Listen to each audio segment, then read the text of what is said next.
আয় আল্লাহ, আমরা যারা হাত তুলেছি জানি না এই মজলিসে কারা ইয়তীম, আর কোনদিন বাবা বলে ডাক দিতে পারবে না। কত সন্তান যেন অসহায়, মা বলে ডাক দিতে পারবে না। যেই মা যেই বাবার চোখের পানি আর দোয়ার কারণে সন্তান তুমি আজ টাকার মালিক, সম্মানের মালিক, ওই মা বাবার চোখের পানি আর দোয়া ছাড়া আমি বান্দা ওই সম্মানের জায়গায় আসতে পারি নাই। ওই মা বাবার চোখের পানি আর দোয়া না থাকলে তুমি সম্মান পাইতা না। ওই মা বাবার চোখের পানি আর দোয়ার কারণে তুমি পরীক্ষায় ভালো নাম্বার পেয়েছো। ওই মা বাবার চোখের পানি আর দোয়ার কারণে তুমি আমি মানুষ হয়েছি। ওই মা বাবা যার দুনিয়ায় নাই, দুই ফোঁটা চোখের পানি ছেড়ে দোয়া করো। আয় আল্লাহ, জানি না কারা ইয়তীমের মতো এখানে হাজির।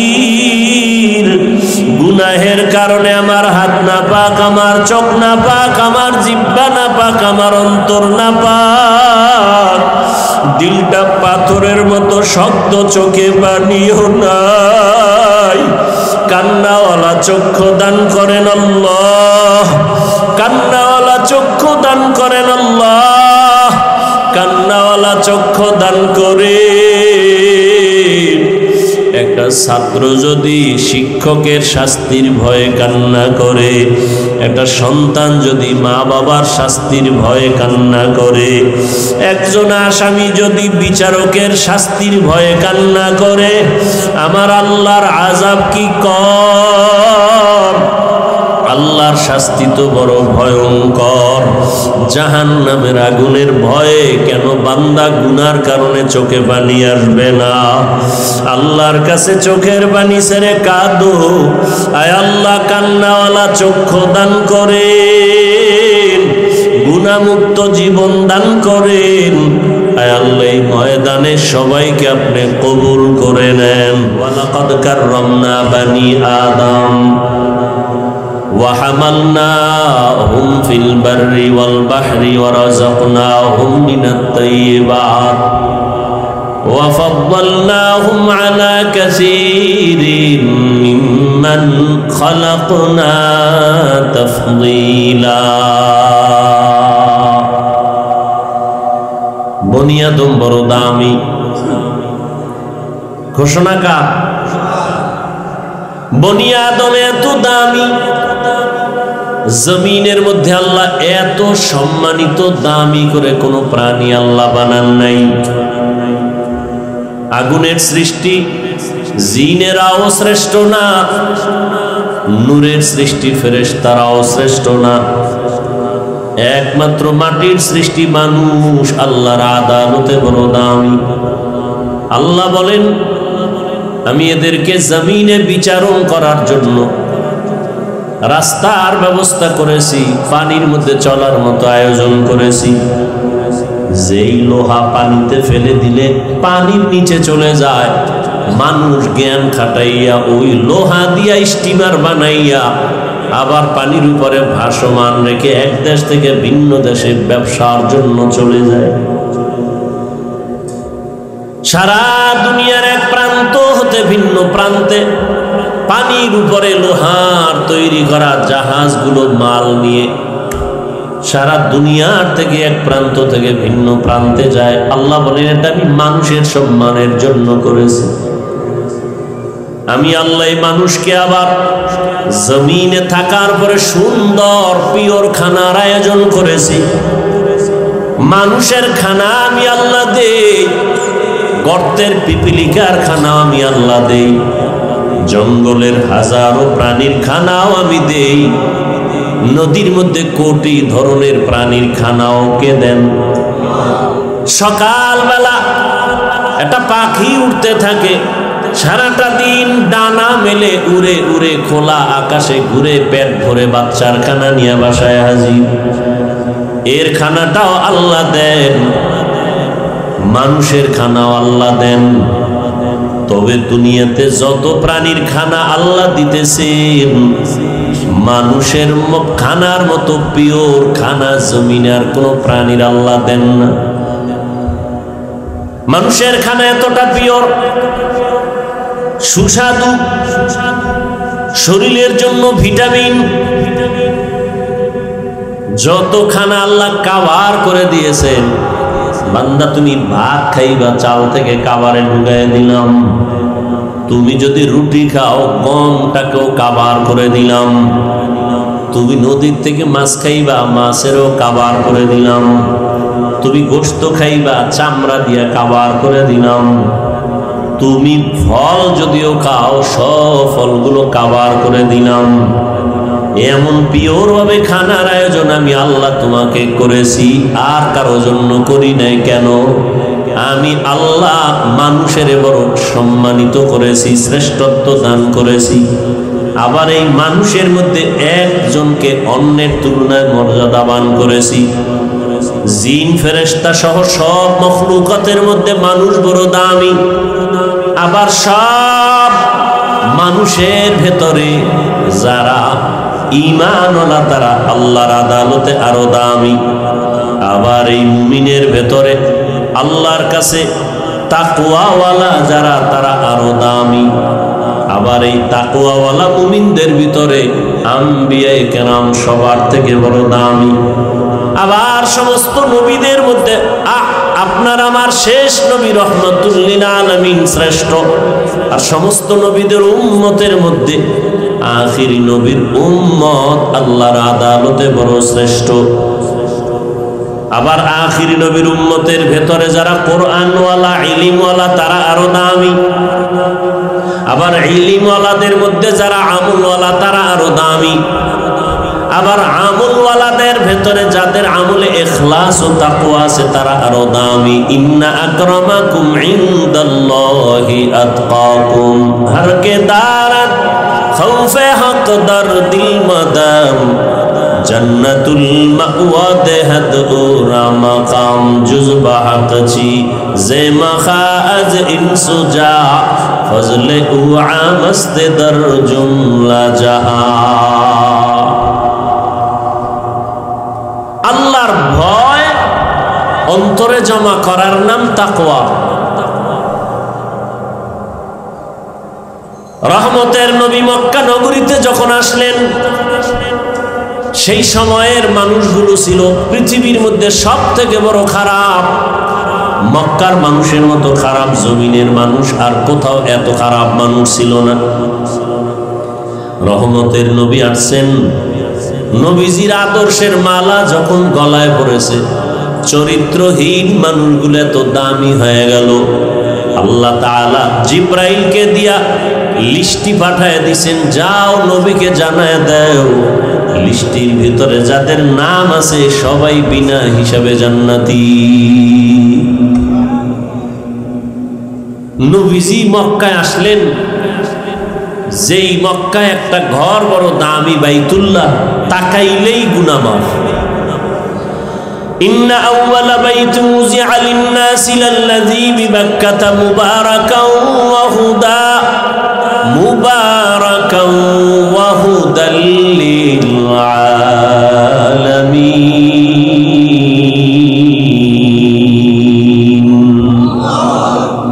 হেদায়েতের ঘর, ইবাদতের ঘর, এত সুন্দর ঘর, যেই ঘরের দিয়ে তাকাইলেই গুনাহ মাফ। জমিনের মধ্যে আল্লাহ পাক তার আপন মোহাব্বতের বান্দাদের জন্য অটো কিছু নেক আমলের রাস্তা খুলে দিয়েছেন। তুমি মায়ের দিকে তাকাও সওয়াব, বাবার দিকে শুধু তাকাইবা এতেই সওয়াব। আল্লাহর কোরআন তুমি কইলা শুধু তাকায় থাকবা সওয়াব, বাইতুল্লাহর দিকে তাকায় থাকবা সওয়াব। আল্লাহর প্রিয় গোলাম যারা আহলুল্লাহ তাদের দিকে তাকাও সওয়াব। এত সুন্দর ঘর, যেই বাইতুল্লাহর দিকে তাকাইলেই সওয়াব, সেই বাইতুল্লাহর পার্শ্বের মানুষগুলো এত খারাপ কেন? এর অনেক কারণের ভেতরে একটা কারণ হলো এই মানুষগুলো কোনো মুরব্বী মানে নাই, অভিভাবকহীন ছিল। ঈসা নবী চলে যাওয়ার পরে আর কোনো নবী নাই। রহমতের নবী আসলেন, যারা তাকে মুরব্বী মানলেন তারাই দামি হয়ে গেল। এমন দামি, কিয়ামত পর্যন্ত তাদের নামে শুধু দোয়া চলতে থাকে। আল্লাহ তাদেরকে দুনিয়াতে জিন্দা অবস্থায় জান্নাতের সুসংবাদ দিয়েছেন। রহমতের নবীর ছোঁয়া লাগছে, রহমতের নবী বিদায় বেলা বলেন, মানুষগুলো আমার দোয়া পাইল, আমার দেওয়া নিসবত পাওয়ার কারণে দামি হয়ে গেল। কিয়ামত পর্যন্ত আনেওয়ালা উম্মত আমাকে তো আজীবন পাবে না। আমি তাদের সামনে দুটোর জিনিস রেখে গেলাম, এক হলো আল্লাহর কোরআন, দ্বিতীয় হলো আমি রহমতের নবীর আদর্শ সুন্নত। যারা ধরে রাখবে কিয়ামত পর্যন্ত, এদের সম্মানও যাবে না, তাদের ঈমানও যাবে না। বয়ান তো চলতেছে, বাংলাদেশের মতো বয়ান পৃথিবীর কোনো রাষ্ট্রে হয় না। ঈদ না যাইতে না যাইতে বয়ান, কত বক্তা বয়ান করলো, 5 মিনিট 10 মিনিট 20 মিনিট করে। বক্তারও অভাব নাই, ডায়েরিও খালি নেই। এত পরিমাণ ওয়াজ বাংলাদেশে মসজিদে হইতেছে, তাবলিগওয়ালাদের বয়ান চলতেছে, কিন্তু আমলনামা শূন্যের কোঠায় কেন? এর একমাত্র কারণ, হাজারো বয়ান শুনলে কাজ হবে না যতক্ষণ পর্যন্ত আল্লাহর আদালতে দাঁড়াইয়া হিসাবের ভয় অন্তরে না আসবে, ততক্ষণ পর্যন্ত মানুষ বয়ান কাজে লাগাবে না। এজন্য আল্লাহ বলেন, আম্মা মান খাফা মাকাম রাব্বিহি ওয়া নাহান নাফসা আনিল হাওয়া ফাইন্নাল জান্নাতা হিয়াল মাওয়া। এই যে মুহতামিম সাহেব বললেন, এত সুন্দর একটা বেহেশতের বাগানে এসেও মোবাইল নিয়ে ছবি। সারা দুনিয়ার উলামায়ে কেরাম একমত, কারণ ছাড়া এমনিই ছবি উঠানো হারাম। কোন মুফতি সাহেবের বাবারও ক্ষমতা নেই এটাকে হালাল বলার। বর্ষি বেহেশতের বাগানে করতেছি গুনাহ, সান কফাইল্লার পরিচয়। এও কপাল সান কপাল, বর্ষে বেহেশতের বাগানে করতেছে গুনাহ। পৃথিবীর কোন দুনিয়ার কোন মুফতির ক্ষমতা নাই এটাকে হালাল বলা।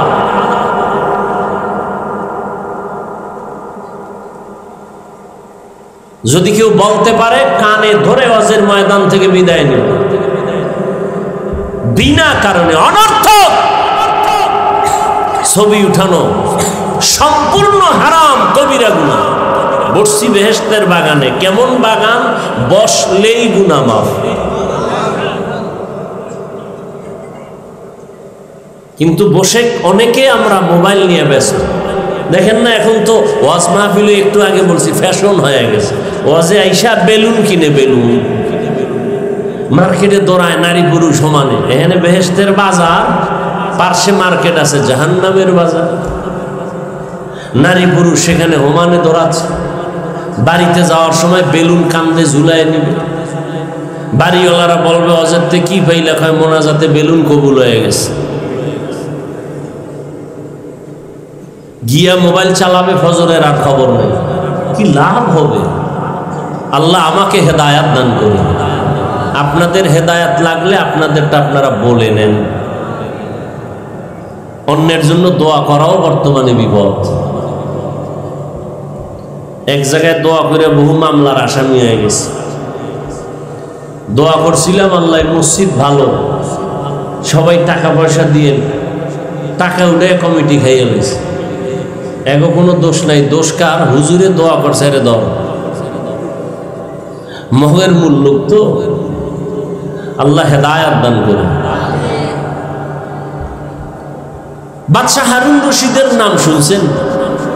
এই কথা কইেন, আমি কিন্তু উঠেই বলছি, বাকি দোয়া, বয়ান না। বয়ান হয়ে গেছে। আর বয়ানই যে হেদায়াতের কোনো গ্যারান্টি নেই।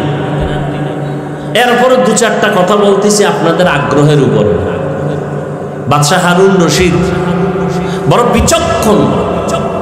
একদিকে রাষ্ট্র পরিচালনা করেন, অন্যদিকে আল্লাহর প্রিয় একজন বুজুর্গ বান্দা। বলেন তো তার স্ত্রীর নাম কি? খবর নেই।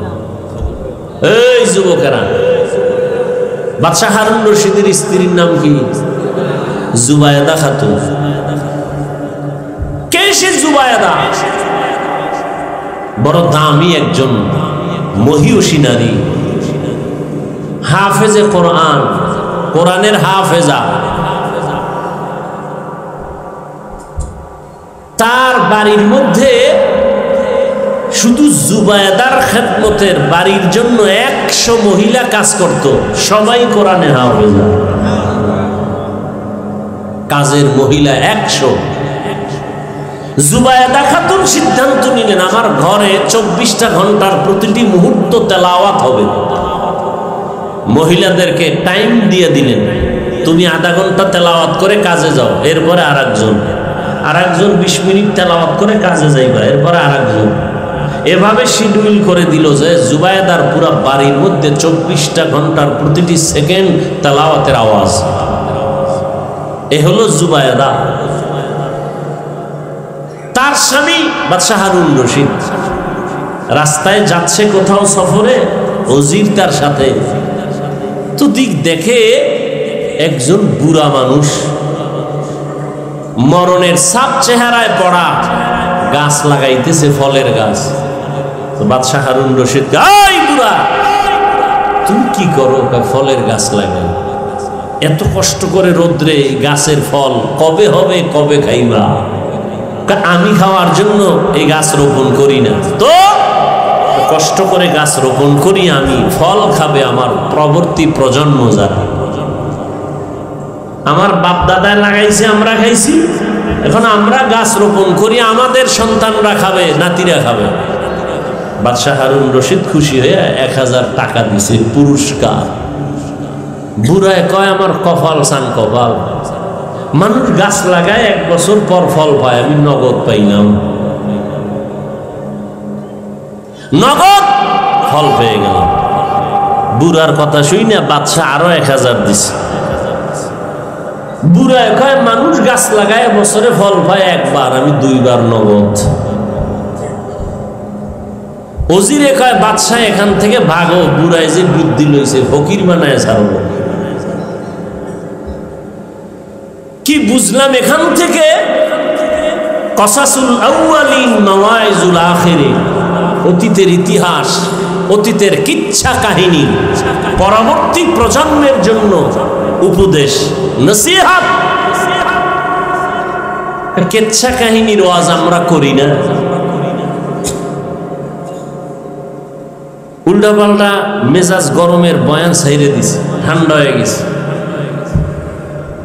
বেয়াদব সাইজ করতে আলহামদুলিল্লাহ আমার সময় লাগে না। ওই কপাল পোড়া যারা বলে কিচ্ছা কাহিনীর ওয়াজ করি না, তো তুমি কিসের ওয়াজ করো?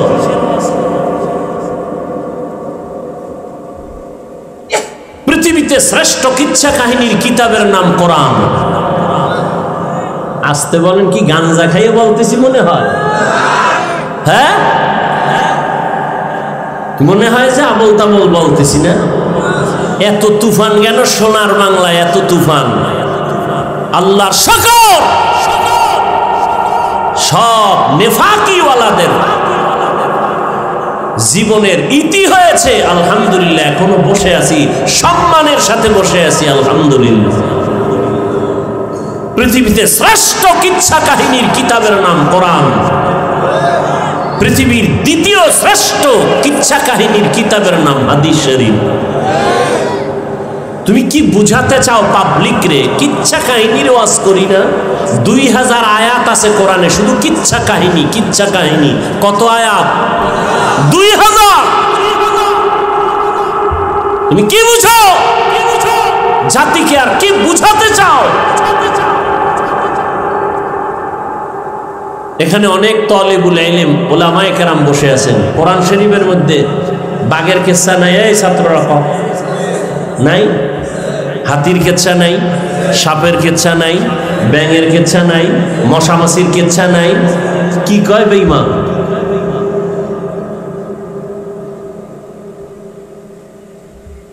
কি মেসেজ দিতে চাও জাতিকে? হ্যাঁ, কোরআন হাদিস ছাড়াও আমরা বহু ওলিয়া উলিয়ার কিচ্ছা বলি, সোনাবন্দের গান গাই না। আমরা এমন ওলিয়া কেচ্ছা বলার দ্বারা মানুষ জান্নাতের পথে আগায়, জাহান্নামের পথে যায় না। অসুবিধা কি?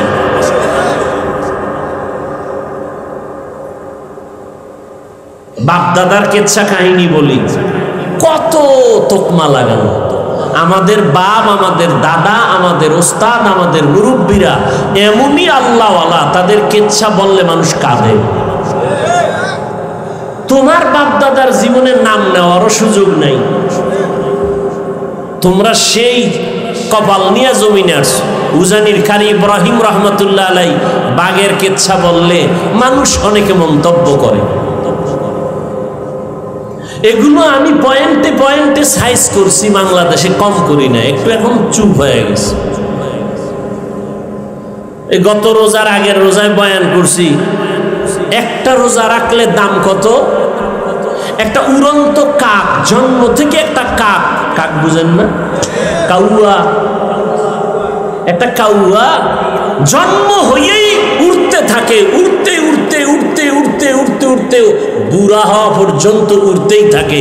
উড়িয়া কত দূর গেল, মোল্লা আলী আল কারি রহমতুল্লাহ আলাই তিনি লিখেছেন 1000 বছর পর্যন্ত একটা কাক নিম্নে হায়াত পায়। তাহলে একটা কাক জন্ম থেকে উড়িয়া 1000 বছরে কত দূর যাবে। একটা রোজাদার এক রোজার বরকতে জাহান্নাম থেকে তত দূর চলে যায়। তখন আর হাদিসটা কই নেই, ঘটনাটা কইয়া চলে গেছে। এবার এটা নিয়ে নেফাকি অন্তরওয়ালারা পাগল হয়ে গেছে, কাকের কেচ্ছা বলছে, অথচ মিশকাত শরীফের হাদিসের ঘটনা।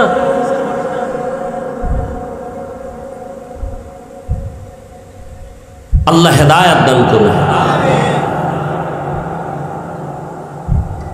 এখন বলি, কোন বাংলাদেশে বহস কইরা, তর্ক কইরা, এক জায়গায় বইয়া ডিভাইড কইরা, কোনদিন ডিভাইড করে সমাধানে আসে নাই। বাতিল আরো মজবুত, আমি জিততে গেছি। ও 13 বার ঠকলেও ওকে জিততে গেছে।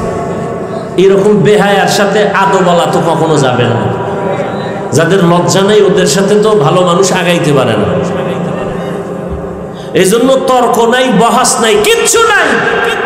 আমি সারা বাংলাদেশে বলছি, উজানি নিয়ে প্রশ্ন, চরমনাই নিয়ে প্রশ্ন, তাবলিগ নিয়ে প্রশ্ন, দেওবন্দি নিয়ে প্রশ্ন, সব প্রশ্নের এক জবাব, ওয়াজে ব নিজেই জবাব পেয়ে যাবে। উজানির মাঠে এসে ব, কোনো প্রশ্ন করা লাগবে না। ও লাফায় কেন, প্রশ্ন তোকে করবো, তুই লাফাও কেন, ব।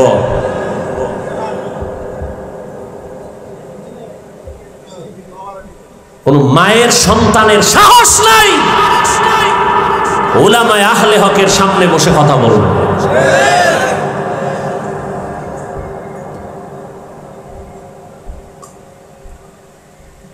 আল্লাহ হেদায়েত দান করুন। উজানি লাফায় কেন, তোমার প্রশ্ন। আর আমার প্রশ্ন তোমাকে, তুমি লাফাও না কেন? মোনাজাতে কান্দে কেন, প্রশ্ন তোমারে। এই কপাল পরা, তুই ময়দানে বসে কাঁদো না কেন? এটা তো কান্নার প্যান্ডেল, এটা তো হাসির প্যান্ডেল না। কাঁদো না কেন? আল্লাহর ওলিদের বয়ানে তোর হৃদয়টা কাঁপে না কেন? চোখে পানি আসে না কেন? উল্টা প্রশ্ন কেন? হাসির প্যান্ডেলে প্রশ্ন হাসে না কেন? কান্নার প্যান্ডেলে প্রশ্ন হবে কাঁদে না কেন? কাঁদে কেন? উল্টা প্রশ্ন কেন? তোমার অন্তর উল্টা হয়ে গেছে। কারণ এই যে ওয়াজে বসছে, ফজর নাই, জোহর নাই, আসর নাই, মাগরিব নাই, এশা নাই, ওয়াজে এসে জমায়ে গেছে। কি হবে এই ওয়াজ শুনে?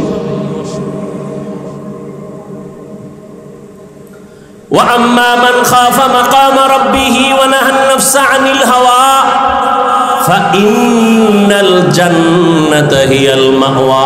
এই তাসবিহ পড়া যাবে না। আবু হুরায়রা রাদিয়াল্লাহু আনহুর হাদিস দেখলাম সেদিন। তাসবিহ যাবে না মানে এটা সুতা গিরা দিয়ে দিয়ে দিয়ে দিয়ে লাগাইয়া আবু হুরায়রা এটারে টানে। তাসবিহ পড়া যাবে না, বেদাত। যাই হোক, আমরা তর্ক যাই না, কারণ তর্ক না করার কারণে আমরা প্লাস পয়েন্টে আছি। তাবলীগ কমতেছে না বাড়তেছে? বলেন, আমাকে তর্কের দরকার দেখি। তাবলীগ 2 লাইনে খেদমত করে, আরো আগাইতেছে। আল্লাহ পাক সবার মধ্যে ভ্রাতৃত্ব মহব্বত আরো বাড়ায় দেন। মাদ্রাসা বেশি হয়েছে, ফায়দা কম হয়েছে না বেশি? বেশি। উজানির বিরোধিতা করার কারণে লোক আগের থেকে অনেক কমতেছে না? হ্যাঁ, টেনশন কেন? তুমি বলো, আরো বলো। গলা ভাঙলে বলো রং চা খাওয়াই, কত বড় বলো। তোমারে আল্লাহ এজন্য বানাইছে কিনা দেখো।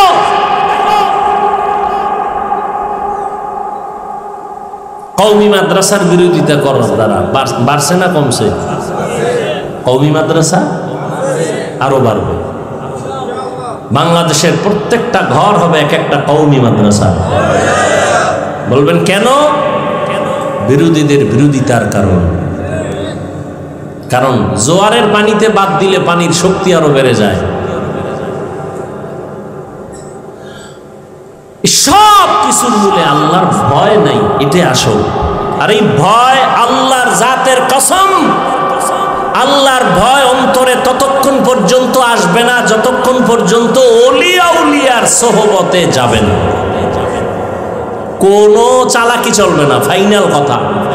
এজন্য তুমি চ্যালেঞ্জ দিয়ে বলি, সারা বাংলাদেশে যারা ওলিয়া উলিয়া মানে না, এরা কোরআনও মানে না, বুখারী শরীফও মানে না, এরা ভণ্ড। এদের যারা ভণ্ড বলে না তারাও ভণ্ড।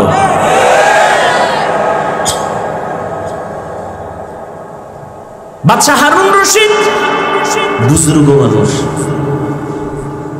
সিংহাসনে বৈশা সমস্ত দেশের বড় বড় আলেমরে দাওয়াত দিছে। বলবো ঘটনাটা?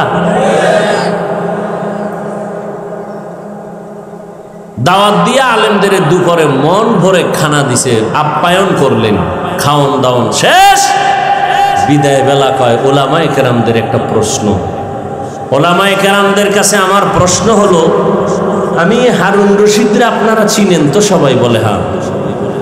আমাকে একটু বিদায় বেলা আপনাদের বলে যেতে হবে, আমি হারুন রশিদ আপনারা যেহেতু চিনেন জানেন, বলে যান আমি জান্নাতি না জাহান্নামী।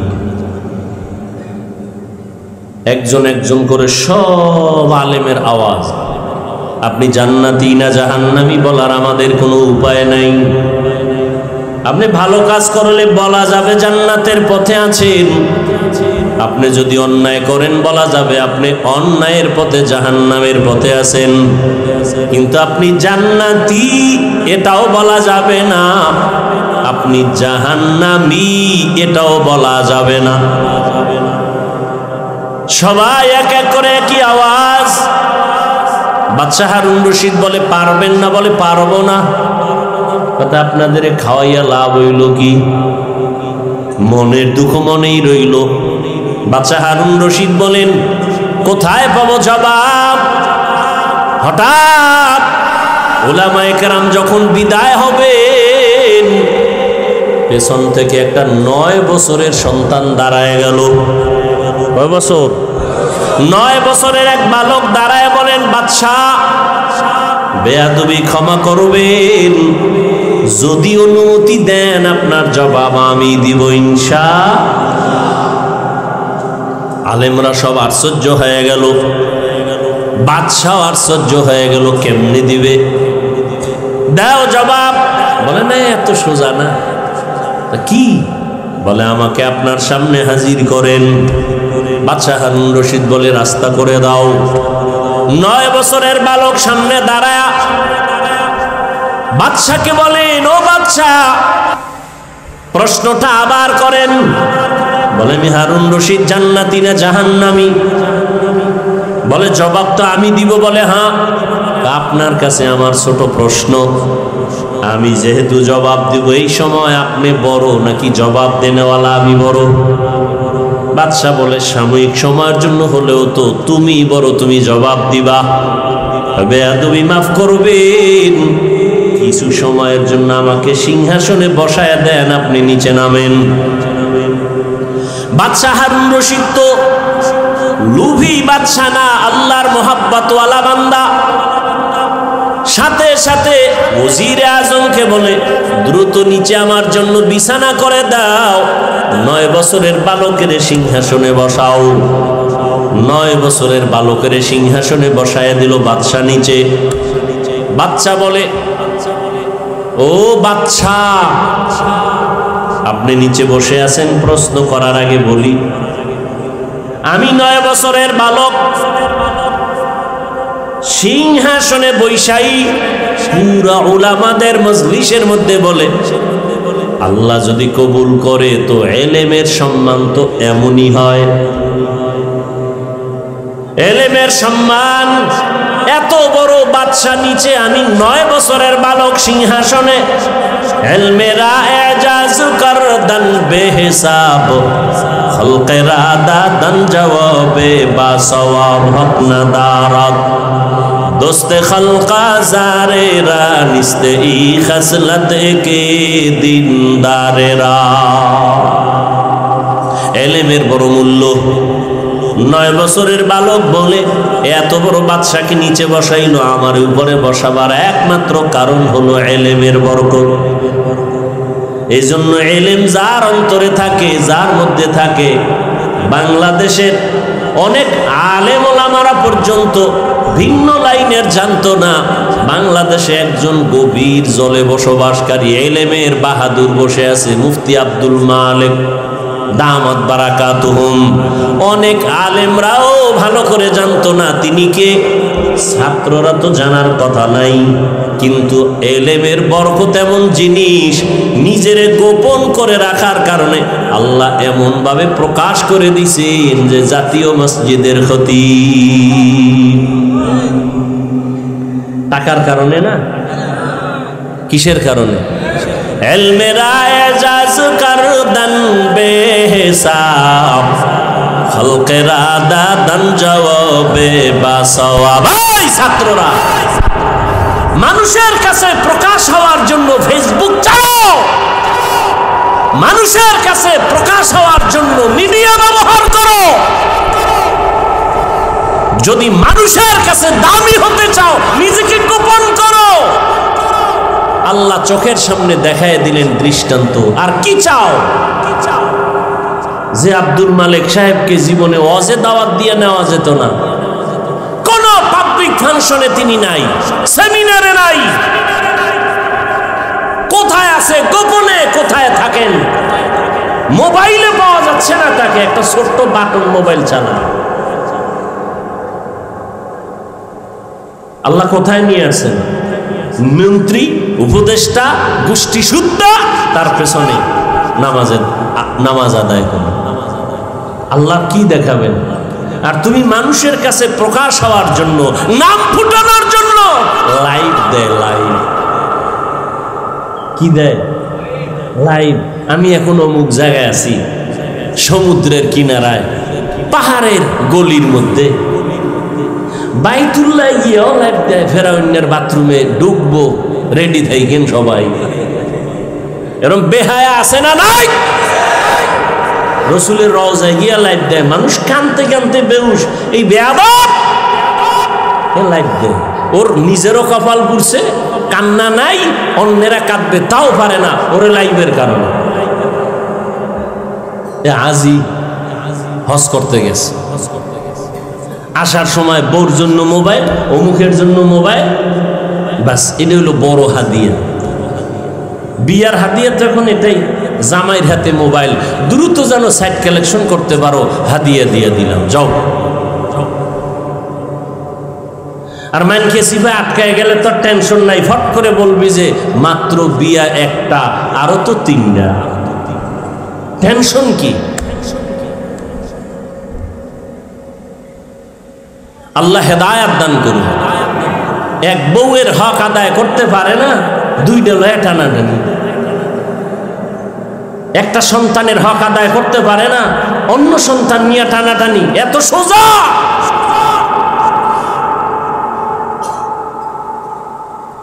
আল্লাহর ভয় বড় কঠিন।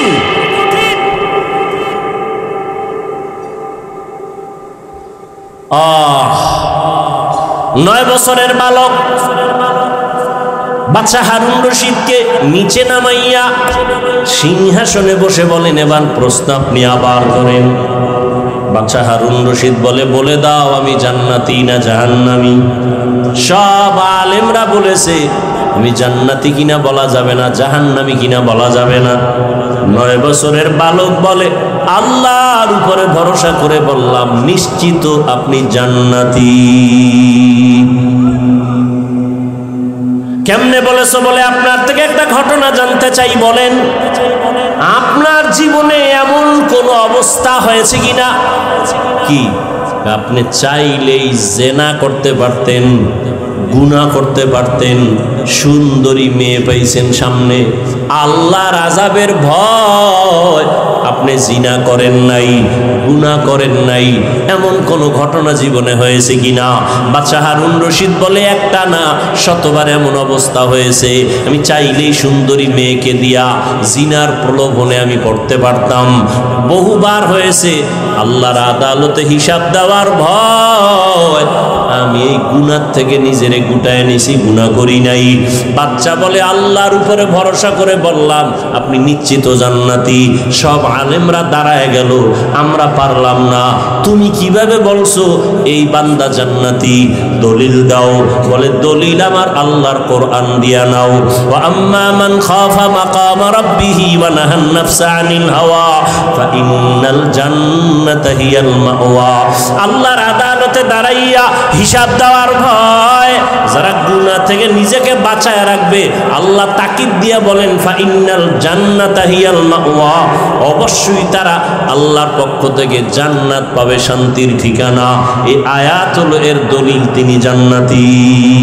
হর কে দারাত খৌফে হকদার দিল মাদাম জান্নাতুল মাওয়া দেহাদ ও রামাকাম। আল্লাহর ভয় সন্তানের মধ্যে যদি না আসে, ওই সন্তান মা বাবার সাথে আদব রক্ষা করবে না। আল্লাহর ভয় যদি ছাত্রের মধ্যে না আসে, ওই ছাত্র শিক্ষকের সাথে আদব রক্ষা করবে না। আল্লাহর আদালতে দাঁড়াইয়া হিসাব দেওয়ার ভয় জনগণের মধ্যে যদি না আসে, জনগণ কোনোদিন হারাম খাওয়ার থেকে বাঁচবে না। এই জন্য নবীও বলেন, ইত্তাকিল মাহারিম তাকুন আবাদান নাস। গুনাহ থেকে, হারাম থেকে নিজেকে বাঁচাও। হারাম থেকে নিজেকে বাঁচাবার জ্বলন্ত একটা দৃষ্টান্ত গেল রমজানের রোজা। পেটেও প্রচন্ড ক্ষুধা, সামনেও খানা, প্রচন্ড ক্ষুধা, খানাও রেডি। একটা রোজাদার খানা খায় না কেন? বলে আল্লাহর ভয়। খানাটা যদিও হালাল, আল্লাহর আইনে এখন খাওয়াটা হারাম। আল্লাহ পাক বলেন, এই সবকটা বাকি 11 মাস পালন কর। ক্ষুধা আছে, খানাও আছে, খাও না কেন? আল্লাহর বিধানে হারাম। 11 মাস ক্ষুধাও থাকবে, খানাও থাকবে, খাওয়ার আগে হিসাব মিলাইয়া দেখবা আল্লাহর বিধানে পানিটা হালাল না হারাম। হালাল হলে পান করো, হারাম হলে অ্যাবাউট করো। এই 11 মাসে এই বিধান যদি চালু রাখতে পারো, তুমি মুত্তাকি হইয়া জান্নাতের চেহারাটা দেইখা জান্নাতে যাইতে পারবা। ও আমার কলিজার যুবক বাবারা, আল্লাহর ভয় অন্তরে জমা করার জন্য একটাই পথ, আল্লাহর ওলি যারা তাদের নেক নজর নাও। তাদের নেক নজর নিয়া নিজের আমলকে সুন্দর করো, নামাজ ধরো, মা বাবার খেদমত করো। আল্লাহ ওলিদের নেক নজর না লাগানো পর্যন্ত অন্তর দোলাই হবে না, তাকওয়া অন্তরে জমা হবে না। আর তাকওয়া অন্তরে যত আসবে না, ততক্ষণ বান্দা গুনাহমুক্ত হওয়া সম্ভব না। ও আমার কলিজার যুবক বাবারা, তোমাদের মতো কত যুবক জেনারেল লাইনে থাকিয়াও নামাজ পড়ে, মা বাবার সাথে ভালো আচরণ করে, অভাব নাই, চাকরি করে, লেখাপড়া করে, নামাজ পড়ে। একমাত্র কারণ খুঁজা দেখবা কোনো না কোনো হুজুরের সাথে ভালো সম্পর্ক, ইমামের সাথে ভালো সম্পর্ক। ঢাকা কলেজে লেখাপড়া করে ছেলেটা, 5 বেলার নামাজ পড়ে, দাড়িও উঠতেছে, পাগড়িও মাথায়, একবারও নামাজ ছাড়ে না। আল্লাহর ভয় আসছে উলামায়ে কেরামের নেক নজরের মাধ্যমে। ও পর্দার আড়ালের আম্মা জানেরা, বোনেরা, আল্লাহ আপনাদের এত মর্যাদা দান করেছেন। ওই জুবায়দার কথা বলেছিলাম, কোরআনে হাফেজা, এত বড় বাদশাহ হারুন রশিদের ঘরে থাইকা আল্লাহর মোহাব্বত নিয়া 24 ঘন্টা ঘরের মধ্যে তেলাওয়াত। আপনাকে তো আল্লাহ এত বড় না দিল, যতটুকুই পেয়েছেন আপনার স্বামীর, আপনার ঘরের কামাইয়ের অভাব নাই, আপনি কেন বেপরদায় চলবেন, বানাবেন, নেককার সন্তান রেখে যাবেন, আপনার জীবনটা বড় ধন্য হয়ে যাবে।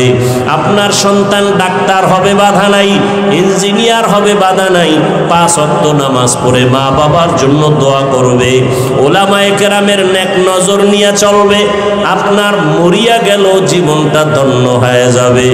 এখনো সময় আছে, তওবা করে নেন, আর বেপরদায় চলবেন না। আপনার মতো কত মা কত বোন পর্দা করে স্বামীর মাল হেফাজত করে, নামাজ ছাড়ে না, সন্তানগুলো নেক আমলওয়ালা বানায় গেল, হাফেজে কোরআন বানাইলো। আল্লাহর কাছে দোয়া করেন, সন্তান আল্লাহ দান করেছেন বা করবেন, ওই সন্তান একজন 5 ওয়াক্ত নামাজি আলেমদের নেক নজরওয়ালা বানাবেন, স্বামীর মাল হেফাজত করবেন, হারাম কামাই ঘরে যেন আনার সুযোগ না হয়। আল্লাহর বান্দাদের নিয়ে দোয়া করবেন, স্বামীর জন্য দোয়া করবেন। যুবক সন্তানদের বলবো, বাবা এখনো সময় আছে, তওবা করো, আল্লাহর কাছে মনে মনে নিয়ত করো, আর নামাজ ছাড়বা না, বেপরদায় চলবা না।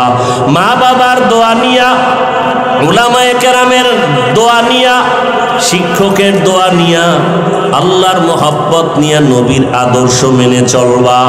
তওবা করার নিয়ত যদি থাকে, মরিয়া গেলে যাবো আর নামাজ ছাড়বো না, দাড়ি কাটবো না, বেপরদায় চলবো না, মা বাবার সাথে বেয়াদবি করবো না, উলামায়ে কেরামের বিরুদ্ধে যাব না, নবীর আদর্শ সুন্নাত অনুযায়ী জীবন চালাবো। তওবা করার যদি অন্তরে নিয়ত থাকে, খাঁটি নিয়তে দুটো হাত আমার আল্লাহকে দেখায় দাও। আয় আল্লাহ আমাদের কবুল করে নেন, তওবাওয়ালা জিন্দেগি দান করেন, সুন্নাতওয়ালা ইজ্জতের জীবন দান করেন, মা বোনদের আবেদা পর্দাওয়ালা বানায় দেন, সন্তানগুলো নেক আমলওয়ালা বানায় দেন। আয় আল্লাহ মরণ পর্যন্ত তওবার উপরে মজবুত হইয়া নবীর আদর্শ মতে চলার তৌফিক দান করেন, আমিন। আলহামদুলিল্লাহি রাব্বিল আলামিন, ওয়াসসালাতু ওয়াসসালামু আলা সাইয়্যিদিল আমবিয়া ওয়াল মুরসালিন ওয়া আলা আলিহি ওয়া আসহাবিহি আজমাইন। ইয়া আরহামার রাহিমিন, ইয়া আরহামার রাহিমিন, ইয়া আরহামার রাহিমিন। রব্বিরহামহুমা কামা রব্বায়ানি সগীরা। আল্লাহুম্মা ইন্নাকা আফুউন কারীম তুহিব্বুল আফওয়া ফা'ফু আন্না। আল্লাহুম্মা ইন্না নাসআলুকা রিযাকা ওয়াল জান্নাহ ওয়া নাউযু বিকা মিন সাখাতিকা ওয়ান নার। আল্লাহুম্মা ইন্না নাউযু বিকা মিনাল বারাসি ওয়াল জুনুনি ওয়াল জুযামি ওয়া সাইয়্যিল আসকাম। রব্বুল আলামিন, 2 দিন ব্যাপী মাহফিলের শেষ দয়া আমরা হাত তুলেছি। উলামায়ে কেরাম, মুরব্বী, হাজী সাহেব, ছাত্র, যুবক, পর্দার আড়ালে মা বোনেরা, ব্যবসায়ী, চাকরিজীবী, সবাইকে দয়া করে আল্লাহ মাফ করে দেন, মাহফিল কবুল করে নেন। আয়োজনকারী, সহযোগিতাকারী, দান সত্তাকারীদের কবুল করে নেন। এলাকায় শান্তি দান করেন, মা বোনদের আবেদা বানায় দেন, পর্দাওয়ালা বানায় দেন, সন্তানগুলো নেককার বানায় দেন। আয় আল্লাহ ঘরে ঘরে সুন্নতের আমল জারি করে দেন। আয় আল্লাহ সারা দুনিয়াবাসীকে মাফ করে দেন। ফিলিস্তিনের মুসলমানদের ইজ্জতের হেফাজত করেন। আয় আল্লাহ মেহেরবানি করে কুদরতের সাহায্য পাঠায়া দেন, জালেমদের জুলুম থেকে হেফাজত করেন। আয় আল্লাহ বাংলাদেশ শান্তির দেশ বানায় দেন, জুলুম থেকে দেশ ও জাতিকে হেফাজত করেন। আয় আল্লাহ যারা ব্যবসা চাকরি করে কামাই রুজিতে হালাল ভাবে বরকত বাড়ায় দেন, হারাম থেকে হেফাজত করেন। আয় আল্লাহ আমাদের দিলের নেফাকি দূর করে দেন। আয় আল্লাহ রিয়া হাসাদ কিবির দূর করে ইখলাস দান করেন, তাকওয়াওয়ালা জিন্দেগি দান করেন। আয় আল্লাহ তাআলা প্রত্যেকটা সন্তানকে দ্বীনের খাদেম বানায় দেন। যারা লেখাপড়া করে পরীক্ষার্থী কামিয়াবি সফলতা দান করেন। মা বাবার বাধ্যগত আদবওয়ালা বানায় দেন। প্রত্যেক ছাত্রকে শিক্ষকের আদবওয়ালা বাধ্যগত বানায় দেন। আয় আল্লাহ বেয়াদবির থেকে আমাদের হেফাজত করেন, সুন্নতওয়ালা জীবন দান করেন, 5 ওয়াক্ত নামাজ বা জামাত আদায়ের তৌফিক দান করেন, উলামায়ে আহলে হকের বিজয় দান করেন। বাংলাদেশ কোরআনের দেশ বানায় দেন, নবীজির আদর্শওয়ালা দেশ বানায় দেন। সমস্ত মাদ্রাসা মসজিদগুলো কবুল করে নেন, অন্যান্য শিক্ষা প্রতিষ্ঠান নবীর আদর্শে কবুল করে নেন। আয় আল্লাহ পরস্পরে হিংসা দূর করে মোহাব্বত বাড়ায়া দেন। আসমান জমিনের মুসিবত থেকে হেফাজত করেন আল্লাহ। দিলের নেক আশা পূরণ করে দেন। নবীজির রওজায় গিয়া সালাম দেওয়ার তৌফিক দান করেন। বাইতুল্লাহর গিলাফ ধরে লাব্বাইক বলার তৌফিক দান করেন। আয় আল্লাহ আমরা যারা হাত তুলেছি জানি না এই মজলিসে কারা ইয়তীম, আর কোনদিন বাবা বলে ডাক দিতে পারবে না। কত সন্তান যেন অসহায় মা বলে ডাক দিতে পারবে না। যেই মা যেই বাবার চোখের পানি আর দোয়ার কারণে সন্তান তুমি আজ টাকার মালিক, সম্মানের মালিক, ওই মা বাবার চোখের পানি আর দোয়া ছাড়া আমি বান্দা ওই সম্মানের জায়গায় আসতে পারি নাই। ওই মা বাবার চোখের পানি আর দোয়া না থাকলে তুমি সম্মান পাইতা না।